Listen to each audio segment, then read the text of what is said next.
G'day folks, my name is Sean and this is Air Photography.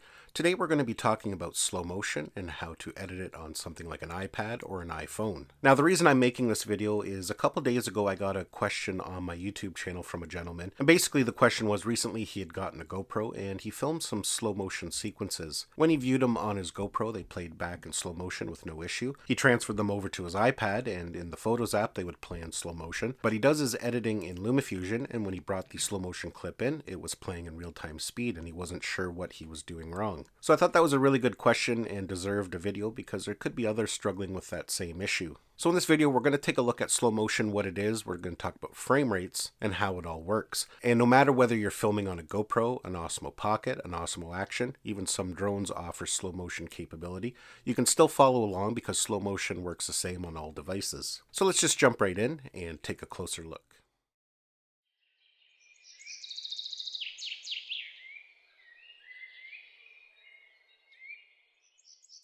So in this video we're going to talk about slow motion and we're going to talk about editing and how it works on an iPad or an iPhone. We're going to take some slow motion footage and we're going to take a look at how it behaves in apps such as LumaFusion and even iMovie because they do behave quite differently. So if you're brand new to this and you've been filming some slow motion, the first thing you need to know is that slow motion is not a specific file format. There's not any kind of specific file for slow motion. It's just a regular video file that has a high frame rate. For example, we're going to take a look at our GoPro here. And like I mentioned, most devices do have some kind of slow motion option. If we go into the filming options on our GoPro, you can see if we scroll down to the bottom there, it says slow motion. Now the important thing to note there, if you look at it, you can see that first number says 1080. So that's the resolution that we're going to be recording in. But right behind there it says 240. That's our frame rate. So we're going to be recording in 240 frames per second. If you compare that to the mode above that where it's in 4K, you can see there that it says 60 frames per second. So to demonstrate what that gentleman was having a problem with, here's a slow motion clip that I recorded the other day. This is filmed in 1080 at 240 frames per second. Basically it's just me dropping a ball. As you can see there, it plays back in the proper speed and has a nice slow motion effect. If we transfer that footage from the GoPro over to our iPad, you can see there, it's also playing in slow motion. So when we view a high frame rate video like that in something like the Photos app on your iPad or iPhone, the Photos app looks at the frame rate and decides basically, okay, this was filmed at 240 frames per second. Most likely the user wants to play it back in slow motion, so that's how we're going to deliver it to them. And when you play it, indeed it is in slow motion. The Photos app will also filter your slow motion content. You can see here at the side we have an option called slow motion. So it's going to display any videos that are filmed in a high frame rate. For this video I filmed 3 sequences of a bouncing ball in different frame rates. This first one here is in 30 frames per second, and as you can see it's in real time. If we go to the next one, this one's filmed in 60 frames per second, but again, it plays back in real time. And I'll explain that here more in a minute.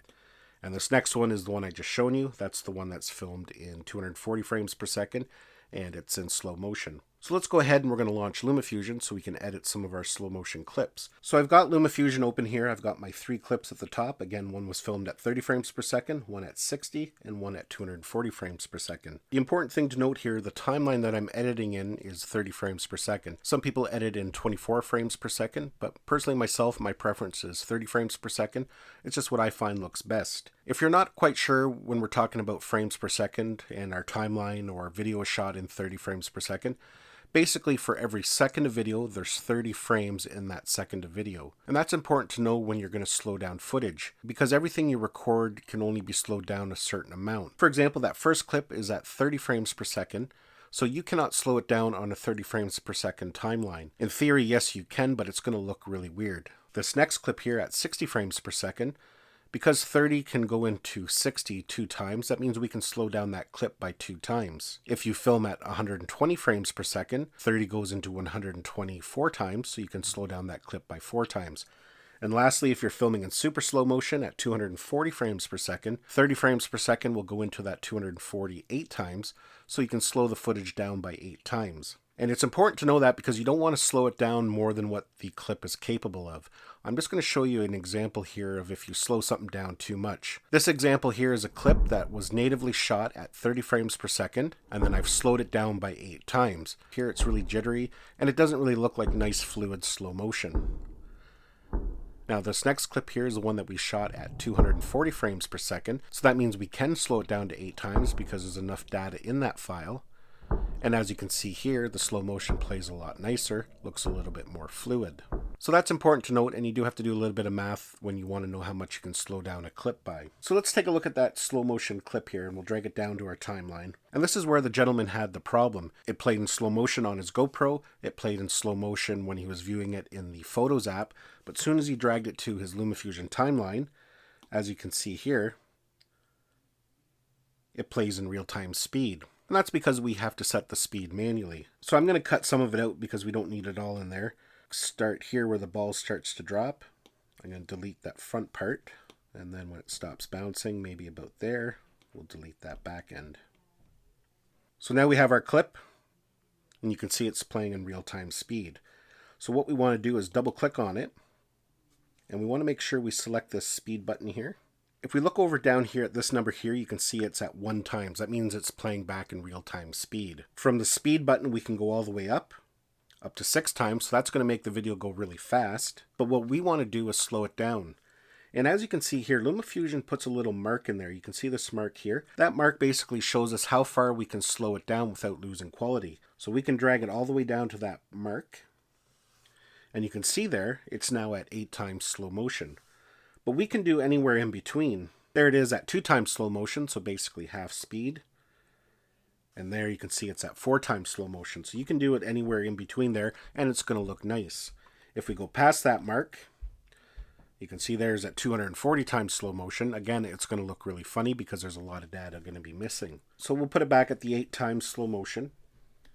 And we'll go back to the timeline.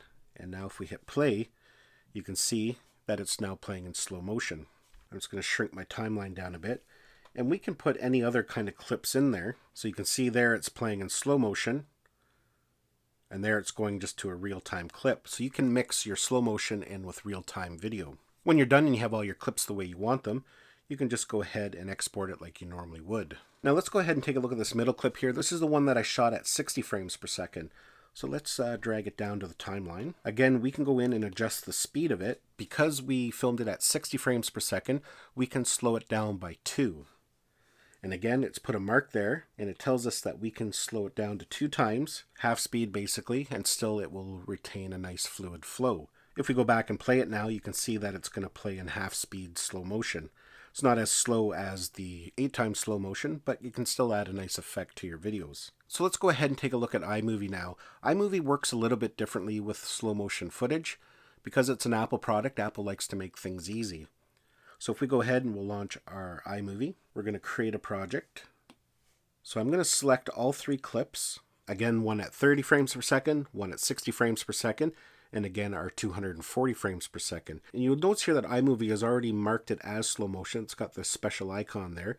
These ones here just have a camera icon. This one has that slow motion icon. So now we're going to create movie. Now down at the bottom you can see these 2 clips here. These ones are our 60 frames per second and 30 frames per second. And this one over here is our 240 frames per second. And you can see down at the bottom of the clip, I don't know if you can see that on film or not, but it's got like a special marker on it. And that's showing you that it's already put it in slow motion. You can see there, we didn't have to actually do anything. It's already playing it in slow motion for us. We can go ahead and cut it up and do whatever we need to do to it. So it is kind of nice in that aspect. You don't have to mess around. However, you can go ahead and adjust the speed to whatever you want. For example, say you don't want it to play in that 8 times slow motion, which is what it's currently playing in. Say you want it to play at 4 times slow motion, so just a little bit faster. All we have to do is highlight the clip, select speed down here at the bottom, and you can see down at the bottom here, you can see, yes indeed, it's at 8 times slow motion. We can just bump it up and put it at 4 times slow motion manually. So now it's going to play a little bit faster. We can bump it up to half speed, or we can put it at real-time speed. So now it's just going to play at real time. Well, folks, that's basically how you edit slow motion footage from devices such as your GoPro on your iPhone or iPad. If you do have any questions about slow motion or frame rate, just ask me down below in the comments of this video. Hopefully you enjoyed this video and got some value out of it. Give it a thumbs up if you did. Don't forget to subscribe to my channel so you don't miss any of our upcoming videos, and we'll see you in the next one.